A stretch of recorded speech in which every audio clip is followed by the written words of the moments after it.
Thank goodness for two-part epoxy putty. Well, one of my favorite tools has suffered a mishap. Turns out you can't get more than 50 years on a plastic tool. So I'm going to attempt to repair it today using one of the two-part epoxy putties that's available. This is what Jack found for me at Walmart. It's not the one I'm most familiar with, but we're going to give it a try. When working with epoxy putty, notice no ring. Take off your jewelry. It's not good for it.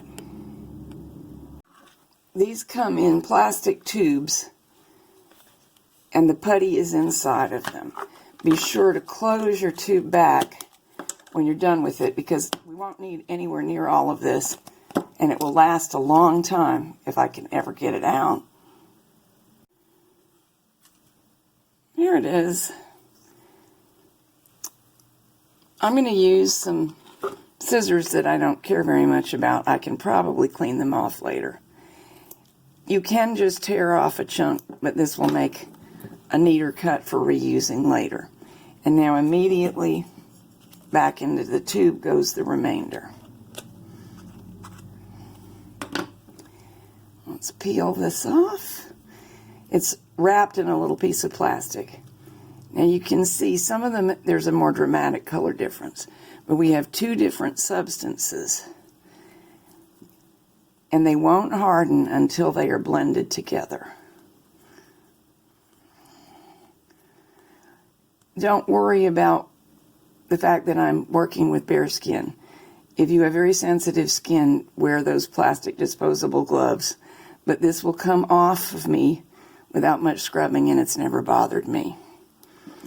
And boy, this one mixed easily. I'm thinking I'm going to like this brand. It may heat up as you begin working with it. I'm sort of inserting some of the putty into the hole. In this case, it's important to make sure that the eyelet is oriented in a way that will be comfortable to use. It's okay if I get some of this on the tool, because I can get it off with steel wool, and it's kind of impossible not to. Okay, so this is building back to about the size the tool originally was, and a little bit larger. But I feel it will be more secure if I go ahead and use the remainder of the piece of putty and make sure that it's got a tight fit around the tool itself. I really don't mind if this makes the tool handle a little larger. I'll be able to hold it just fine. So I'm going to smooth it down so it really hugs the handle and blends in with the old position. Check it for comfort. Yes, I'll still be able to use the tool both directions without harm.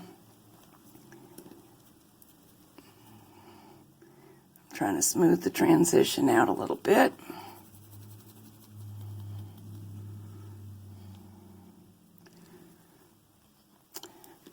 And when I'm sure that all is well, now we just let it harden. It only takes a few minutes. I'll time it and be back when it's done. 14 minutes have passed. It did heat up while I was working with it, and it's gradually cooled to room temperature. It's much, much harder, but I can still feel a little stickiness as I touch. So I need to wait until it's completely hard. It may be another 15 minutes, but you're really supposed to let it rest longer than that before trying to use the implement you fixed. This particular brand, which is JB Waterweld, says that it has a set time of 15 to 25 minutes, which is matching up with my experience. Sets hard in 1 hour and will withstand quite a lot of pressure and temperature, so it should be good for this tool. We'll try the tool in an hour. Here's the state of my hands after using the putty and before washing. I use soap that contains coffee grounds to get messes like this off my hands. It really enhances scrubbing. And I show you how to make your own from scraps in this do-it-yourself coffee soap from scraps video in case you also live a messy life. All clean now. Hear the sharp tap? That's one sign that it's ready to use. It doesn't make that noise when it hasn't hardened.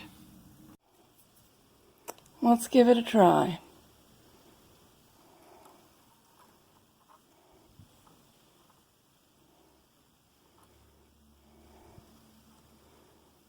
No problem at all.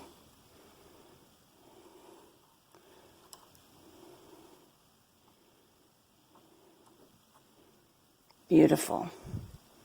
Back to work. For more ways to use epoxy putty, you may be interested in my book, Cool Tools, Cheap Tricks, and More. It's a composite book, that's why the funny title. It has patterns and knitting tricks and do-it-yourself tool making. Details are on theanswerlady.com.